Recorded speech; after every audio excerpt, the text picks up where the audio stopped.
आप समझिए कि हम जाते हैं ना तो हमको लोग पकड़ लेते हैं। क्या मनोज तिवारी तुम सांसद हो, 10 साल से पानी नहीं आ रहा है। अब हम गली में खड़ा होकर तो नहीं बताएंगे कि ये काम अरविंद केजरीवाल का है। ये वो हैं जिन्होंने भारत तेरे टुकड़े होंगे ऐसा नारा लगाया और लगवाया, जिन्होंने नारा लगाया कि अफजल हम शर्मिंदा हैं, तेरे कातिल जिंदा हैं। 40 दिन के टूरिस्ट हैं, इस 40 दिन में इनको दिखेगा कि भारतीय जनता पार्टी काम कैसे करती है। अब हम भोजपुरी मेरे वैसे डिमांड कर देते नहीं। अरे भोजपुर वहीं ले छिपौले रहा। अब मेन राज आखिर में खोले के रहा हमरो घर मोतिहारी चंपारण। अरे बाप रे, तो फिर भोजपुरिया तो हमने कहले गोरिया चांद के अंजोरिया नियन गोर बाड़ू हो तो हर जोड़ केहू नहीं खे बेजोड़ बाड़ू हो तो हर जोड़ केहू नहीं खे तू बिजोड़ बाड़ू हो। नमस्कार, टाइम्स नाउ नवभारत डिजिटल देख रहे हैं आप। दिल्ली की गद्दी किसकी होगी, इसको लेकर सियासी संग्राम शुरू हो चुका है और दिल्ली से हमारा मतलब है प्रधानमंत्री कार्यालय किसका होगा। क्या मोदी जी हैट्रिक लगाएंगे या इंडिया गठबंधन उनको चुनौती दे पाएगा। मोदी जी के विश्वस्त सिपहसालार दिल्ली के पूर्व भाजपा अध्यक्ष मनोज तिवारी हमारे साथ हैं, जो नॉर्थ ईस्ट दिल्ली के सांसद हैं, तीसरी बार यहाँ से उम्मीदवारी जता रहे हैं। मनोज जी, बहुत बहुत स्वागत है आपका। Thank you. एक आपसे सवाल पूछूं उससे पहले एक मेमोरी शेयर करना चाहता हूं आपके साथ। 20 साल पुरानी बात हो गई, अब मेरे भी कुछ बाल सफ़ेद हो गए हैं जी। और मेरा घर भी बिहार में ही है। और हम लोग बचपन में केबल टीवी पर आपके गाने सुना करते थे। केबल टीवी पर एक चैनल होता था जहां पर गाने बजते थे और वहां मनोज तिवारी के गाने बजते थे। और आपकी पहली फिल्म आई थी तो उसका जो क्रेज़ था वो भी हम लोगों ने देखा था। लेकिन उसके बाद भोजपुरी गाने घरों में बजने बंद हो गए। तो वो आखिरी सिंगर आप रहे हैं भोजपुरी के जो सभ्य और बिल्कुल सामाजिक मुद्दों पर गाने बजाते रहे, बनाते रहे। उसके बाद वो तो पहला जो आपसे जुड़ाव है, पहला जो आपसे रिश्ता है, वो एक बतौर भोजपुरी सिंगर और हम लोग एक दर्शक के तौर पर आपसे जुड़े थे। आज जिस कैपेसिटी में आपसे मिल रहे हैं, आप दिल्ली के एक कद्दावर नेता हैं और इकलौते सांसद हैं जो रिपीट हो रहे हैं इस बार 7 सांसदों में, जबकि दिल्ली में 7 सीटें बीजेपी जीती थी। लगातार आप देख रहे हैं कि लोग खुश हो रहे हैं, उत्साहित हो रहे हैं अपने सांसद को अपने आसपास देखकर। मनोज जी, इस बार क्या चुनौती है? पहली सवाल तो ये है कि ऐसा क्या हो गया कि 6 सीटें काट दी गई? जीते तो वो लोग भी थे। वो पार्टी की अपनी योजना होती है, अपना निर्णय होता है। कोई वीआईपी कल्चर नहीं है अब पार्टी में। ऐसा नहीं कि जो है वो ही रहेगा जी। काम बदलते रहते हैं। अगर किसी को फिर से चुनाव लड़ने को कहा जाए तो ये पार्टी का धन्यवाद है, लेकिन पार्टी चुनती है किससे क्या काम कराना है। और उद्देश्य मुख्य ये है कि पार्टी को क्या काम करना है, सरकार में आने के बाद क्या काम करना है। तो भारतीय जनता पार्टी की कुछ खासियत है जो वो बहुत आवश्यक है कि तेरा वैभव अमर रहे माँ, हम दिन चार रहे न रहे, राष्ट्र सर्वोपरि।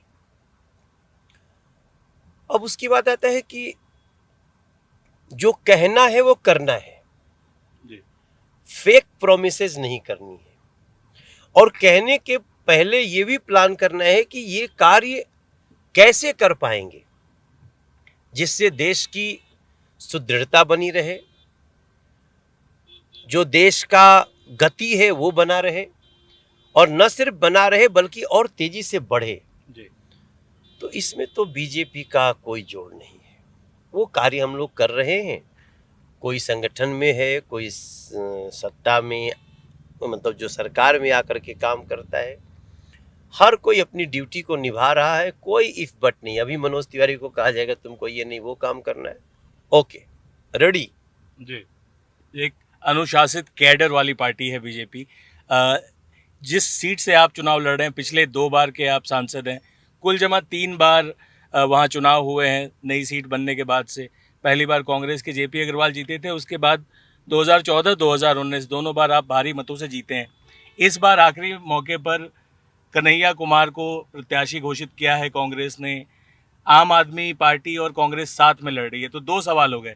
पहला सवाल तो यह है कि आम आदमी पार्टी और कांग्रेस के साथ आने को क्या आप चुनौती देखते हैं? उसके बाद कन्हैया वाले सवाल पे आएंगे। नहीं, मैं इसको बल्कि अच्छा मानता हूँ जी कि कांग्रेस और आम आदमी पार्टी मिल गई, क्योंकि जैसे ही आम आदमी पार्टी और कांग्रेस मिल गई, वैसे ही लोगों को पता चला कि दोनों पार्टियां अपने कर्मों से हिल गई।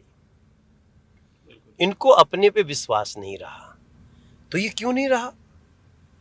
आपने इतने बड़े बड़े प्रोमिसेस किए, उसको धरातल पे दे नहीं पाए। ऊपर से दिल्ली को गैस चैम्बर बना दिया। दिल्ली की गलियों में जो जल जमाव का और पानी के क्वालिटी का जो सिचुएशन है, वो तो आप समझिए कि हम जाते हैं ना जी तो हमको लोग पकड़ लेते हैं। क्या मनोज तिवारी, तुम सांसद हो, 10 साल से पानी नहीं आ रहा है। अब हम गली में खड़ा होकर तो नहीं बताएंगे कि ये काम अरविंद केजरीवाल का है, जी बट दे आर एंजॉइंग।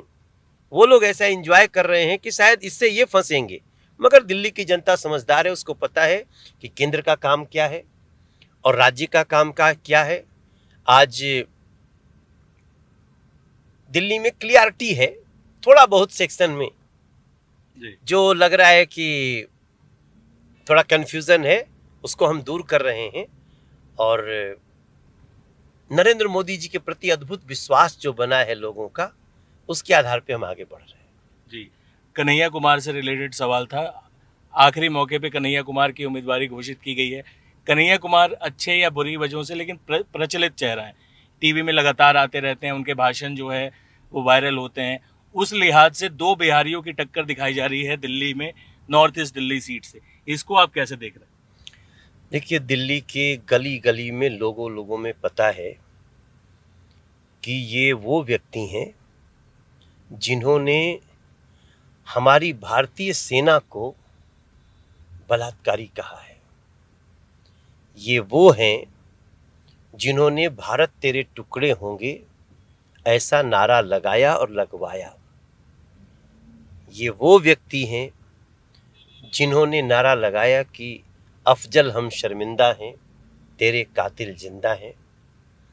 और ये वो लोग हैं जो लोग इस देश की संस्कृति का सम्मान नहीं करते, जो एक ऐसी विचारधारा रखते हैं जिसमें भारत को जो हम माँ की कल्पना देते हैं वो भी उनको नहीं मानते हैं।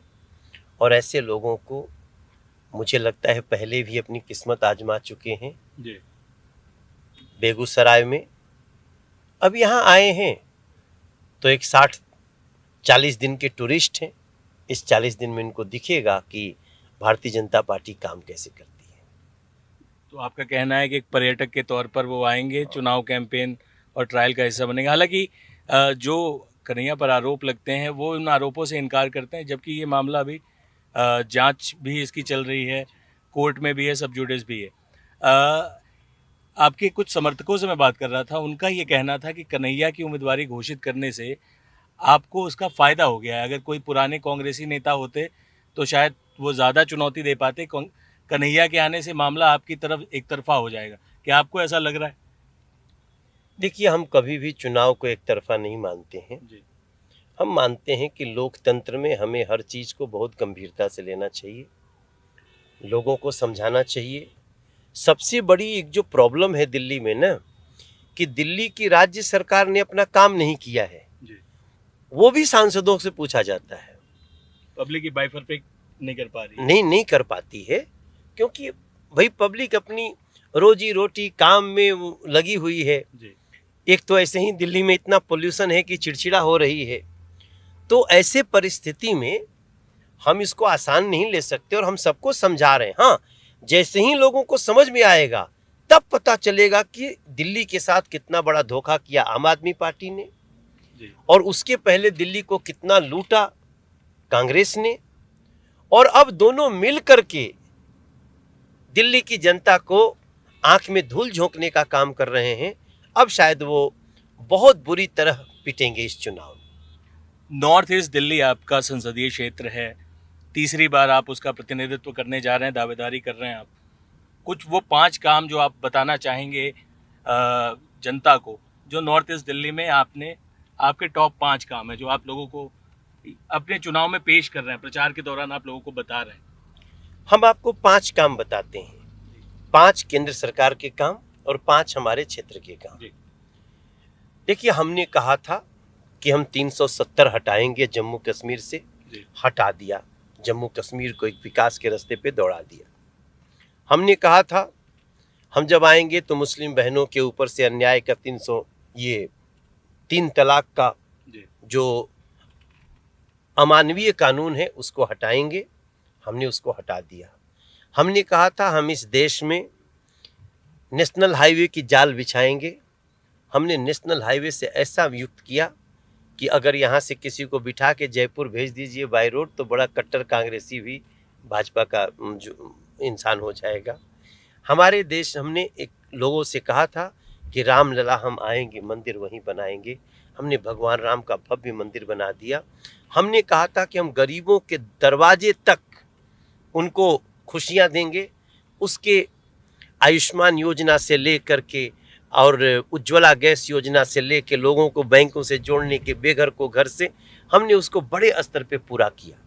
इन 5 चीज़ों के साथ हम अपनी क्षेत्र में, हमारे क्षेत्र का सबसे बड़ा समस्या था कि लोगों का ट्रैफिक जाम होता था।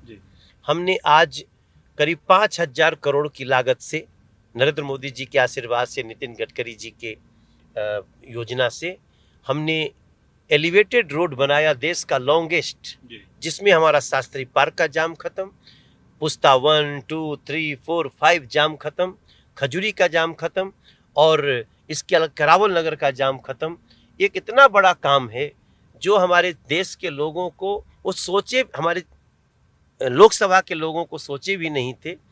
अब हम दिल्ली से सहारनपुर होते हुए देहरादून की यात्रा 2.5 घंटे कर देंगे उसी रोड के मार्फत। हमने दूसरा काम किया, हमारे क्षेत्र में एक भी सेंट्रल स्कूल नहीं था। हमने 3 सेंट्रल स्कूल ले आए हैं। एक का तो बिल्डिंग बन के अब उसमें पढ़ाई शुरू हो गई और दूसरा बनना शुरू हो रहा है, तीसरा भी हम अगले 1 से 1.5 साल में बना देंगे। हालांकि हमारे यहाँ 2 जिले हैं तो 2 जिले में एक सेंट्रल स्कूल मिलने का प्रावधान है, मगर आगे जो होगा हमने 3 कर लिया है। हमारे क्षेत्र में रेलवे स्टेशन चलती थी, रेलवे लाइन चलती थी, रेलवे स्टेशन नहीं था, हमने बना दिया। हमारे क्षेत्र में जमुना जी पे कोई बड़ा ब्रिज नहीं था, हमने सिग्नेचर ब्रिज बना लिया। हमारे क्षेत्र में मेट्रो नहीं थी, आज मेट्रो का ट्रिपल डेकर मेट्रो बन के तैयार हो रही है और उस फेज 3 का मेट्रो शिव विहार तक ले गए। हमारे क्षेत्र में पहली बार ऐसा हुआ है कि अब पासपोर्ट ऑफिस कहीं और नहीं होता है, अपने पास होता है। इसके अलावे हमने करीब 40 पार्कों को ओपन जिम और बच्चों के झूलों से लैस किया। अभी तो 6वां बता रहा हूँ, 7वां भी बताना चाहता हूँ क्योंकि 5वें पूरा नहीं होगा, कि हमारे अपने क्षेत्र में लगभग 5 पार्क ऐसे हैं जो लोगों ने कब्जा कर लिए थे, भूमाफिया 5-5 एकड़ के पार्क निकाला और बनाया, अब उसको सजा रहे हैं। तो ये जो चीज़ें हम आपके सामने रख रहे हैं, मेरा पूरा विश्वास है कि हमारे क्षेत्र के लोगों को इतना सुंदर इतना अचंभित करने वाला है, ये सोचे ही नहीं था कि नॉर्थ ईस्ट दिल्ली में कभी ये हो सकता है।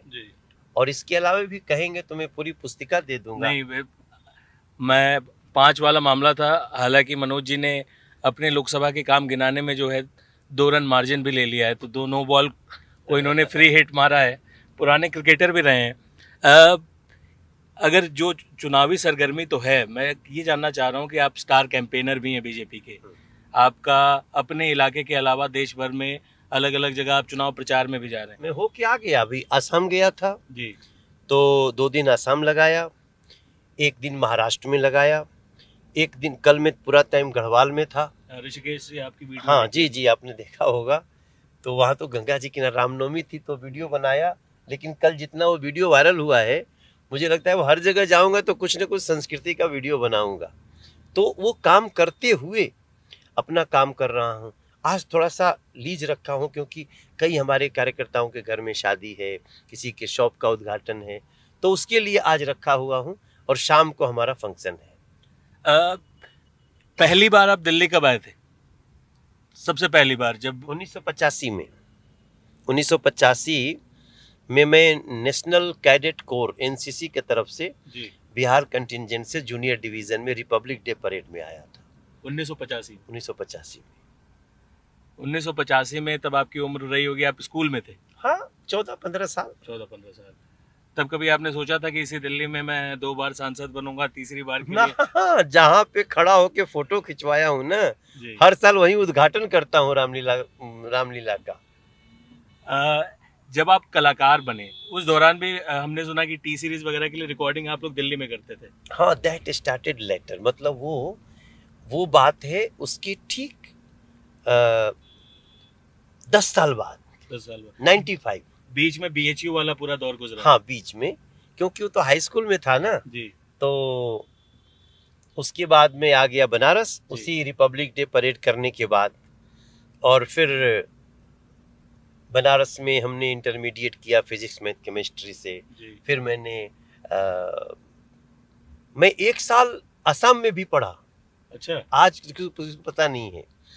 जब मैं 85 पास किया हाई स्कूल, जी। तो मैं 85, 86 नहीं, फिर 87 मैंने इंटरमीडिएट किया। जी। तो 87, 88 में चला गया जोरहाट यूनिवर्सिटी में एडमिशन ले लिया। मेरा भैया ओएनजीसी में रहते थे, अच्छा। नौकरी करते थे शिवसागर नाजिरा आसाम में। तो वो साल भर वहाँ पढ़ा, फिर लगा कि अरे मैं ठीक नहीं हो रहा है मेरे साथ। तो मैंने यूनिवर्सिटी का एंट्रेंस टेस्ट दिया। फर्स्ट एंट्रेंस टेस्ट था अपना उसका बीएचयू का, जी। तो उसमें मैं पास किया। मैं जीवन में ना बहुत एंट्रेंस टेस्ट दिया हूँ, जी। बिना टेस्ट दिए मुझे कुछ मिला नहीं। हर बार परीक्षा पास करके ही आपको आगे हर बढ़ना बार होता है। परीक्षा पास करनी पड़ी। बीएचयू ने कितना गढ़ा है आपके जीवन में, आपके करियर में? जो कहते हैं यूनिवर्सिटी शेप करता है इंसान को, बनारस हिंदू यूनिवर्सिटी का क्या रोल रहा आपके जीवन में? बहुत बड़ा। उस महामना परिसर का मेरे जीवन में जो डिसिप्लिन आया है ना, जी। वो थोड़ा एनसीसी और बाकी बीएचयू। जी। और बीएचयू ने मेरा बहुत ब्रॉड माइंड किया। मैं छोटी छोटी बातों में नहीं पढ़ता हूँ, इसलिए बीएचयू के जो जीवन को मैं बहुत महत्वपूर्ण मानता हूँ। महामना परिसर के खुले खुले रोड, वृक्ष, छोटे कमरे लेकिन व्यवस्थित कमरे, बिल्कुल। वो पूरा ना सोच को व्यवस्थित किया है, सोच को ब्रॉड किया है। और मैं चाहता हूँ कि हमारा देश उसी तरह हो जैसा महामना का परिसर कैंपस है। बिल्कुल धरोहर है बनारस हिंदू विश्व। मैं थोड़ा सा यहाँ काम कर लूँ, फिर थोड़ी देर बाद बात करता फिर हूँ। दोबारा जुड़ेंगे। आप हाँ? हमारे दर्शक मुझे गालियों से नवाज देंगे अगर आपसे कुछ सुनेंगे नहीं तो एक, अगर मैं जानता हूँ कि आप बहुत व्यस्त हैं, गाना आप हमको थोड़ी देर बाद सुनाएंगे? नहीं, मैं सुना के जाता हूँ। हाँ, तो मैं अपनी फरमाइश बताऊँ आपको। ऐसे तो आप चुनावी गीत भी निकालते हैं और तमाम चीज़ें निकालते हैं। एक गीत आपका मेरा फेवरेट है, अब वो हम भोजपुरी है, मेरे को ऐसे डिमांड कर देता नहीं। अरे वहीं ले छिपौले रहा। अब मेन राज आखिर में खोले के रहा, हमरो घर मोतिहारी चंपारण। अरे बाप रे तो बाप। फिर भोजपुरी या तो हमने कहले हैं। हाँ। भोजपुरी पर रुआ से हम सवाल गीत सुने मुझसे पहले हम सब भोजपुरिया लोगला पूछे के चाहते नहीं कि 8वां अनुसूची में भोजपुरी के मांग बहुत समय से होता रवा, लेकिन ओला प्रयासों करता नहीं, लेकिन अब ओकर का स्टेटस बा, अभी क्या स्टेटस है? होई पहले कारण है कि हमनी के भोजपुरी खाता, हर कोई अपने भाषा खातिर कोशिश करेला, लेकिन 38 गो भाषा संविधान के 8वीं अनुसूची में आवे खातिर प्रयासरत बाड़ी सन जी। तो नरेंद्र मोदी जी के तो सबका साथ सबका विकास की थॉट बा जी। तो अब 38 के कैसे वो संविधान के 8वीं अनुसूची में ले आवे और ओकर कितना फायदा देहल जा सकेला, एकरा पर काम हो रहल बा और सबके संगे न्याय होई। अब हम आखिरी में रुआ से एगो गीत बार हुआ बहुत मशहूर, बहुत कर्णप्रिय, गोरिया चांद के अजोरिया नियन गोर बाड़ू हो तहर जोड़ कौनो ने के, अगर रुआ 2 लाइन ही गुनगुना दी तो हमने के इंटरव्यू मुकम्मल हो जाएगी। गोरिया चांद के अंजोरिया नियन गोर बाड़ू हो तोहर जोड़ केहू नहीं खे बेजोड़ बाड़ू हो तोहर जोड़ केहू नहीं खे तू बिजोड़ बारू हो।